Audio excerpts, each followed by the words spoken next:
The conversation we never had.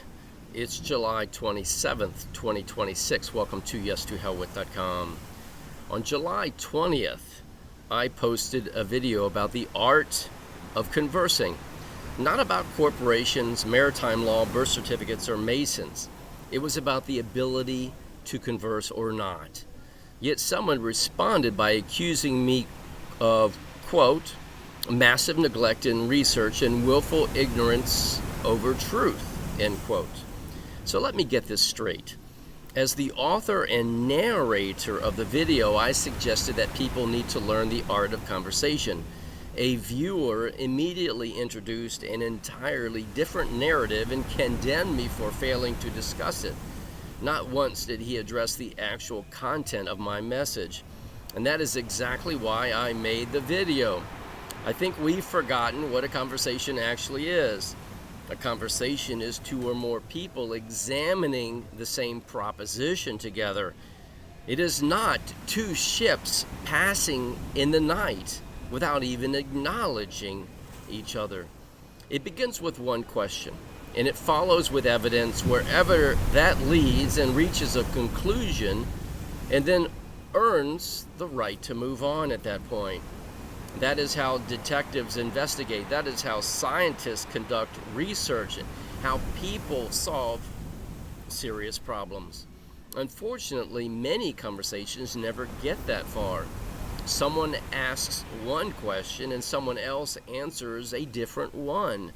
Not because they misunderstood, but because they would rather discuss their own subject. It's as if they are shouting, "Look at me. I know and I'm important." That isn't conversation, it's substitution. Imagine asking your physician why your shoulder hurts, and instead of examining your shoulder, he talks about insurance companies and pharmaceutical corporations and the history of medicine. Those subjects may deserve discussion, but they are not your shoulder. They belong to another conversation. The same thing happens every day. Someone asks about the constitutional responsibility of a sheriff. Someone answers with corporations. Someone asks about due process, and someone answers with maritime law. Someone asks about local government, and someone answers with international banking. Different subjects, the same habit. People are no longer building upon conversation, they're replacing it. That brings me to the response I recently received. This person immediately launched into an entirely different narrative involving crown corporations, U.S. Inc., Masons, birth certificates, commercial accounts, banking, and numerous other subjects. Now hear me carefully. I'm not saying those subjects are true, and I'm not saying they are false. That isn't my point. My point is quite simple. They were not the conversation. The discussion was about conversations, and more specifically, the discipline required to remain focused on one proposition long enough to understand it. So with a touch of humor, because I suggested he enter the conversation like a Class 5 tornado, because I have really no desire to be disrespectful or condescending, I invited him to listen again to the first 30 or 45 seconds of the video and simply asked whether he accepted my general point before introducing his own narrative. That was it. That was an invitation to return to the original conversation. Instead, this was his response. Quote, "You're sounding a lot like an insecure commie. You're way off, pal, because you're still very much under mind control and propaganda programming. Your insecure ass slings destructive insults. I ping constructive criticism seeds intended to uplift from ignorance. Very, very strange that your perception of my comment is so queer." End quote. Now stop for a moment. What part of that response actually addresses my proposition that conversation requires remaining focused on one question until it has been honestly examined? Well, none of it. Instead, he questioned my intelligence, my motives, understanding, my character. And ladies and gentlemen, that is not a conversation. It's abandoning one discussion and attempting to replace it with another, and criticizing the other person for refusing to leave the original subject. Ironically, his response became one of the clearest demonstrations of the very point of my video.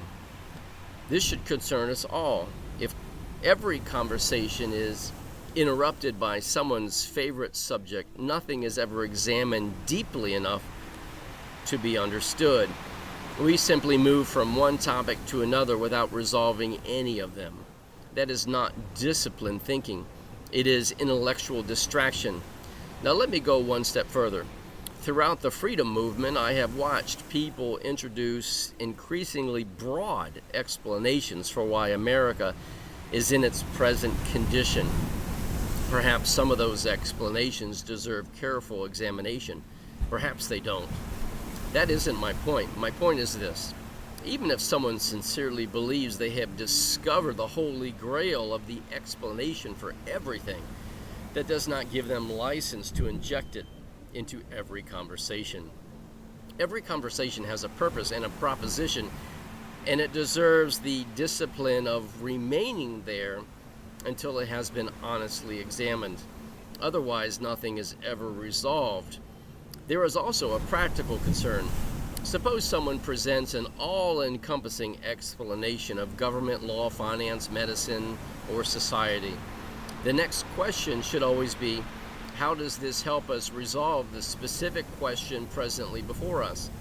If the answer is that we must abandon the present conversation and begin an entirely different one, then the original question remains unanswered. That is precisely what happened here. The discussion was never allowed to mature because it was replaced almost immediately. Conversation requires humility.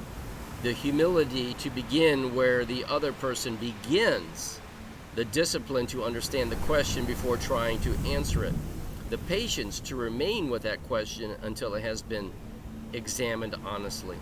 Only then do we move on. Only then do we introduce another proposition. That is how people learn. That is how people reason. That is how problems are solved.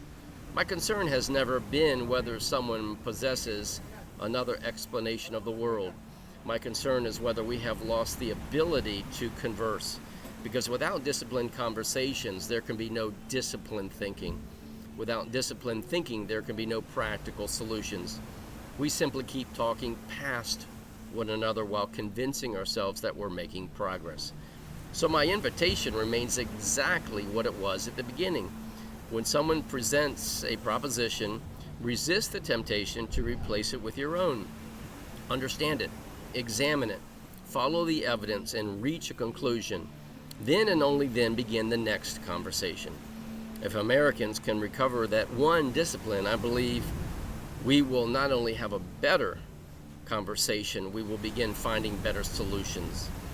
And as always, may truth reign supreme.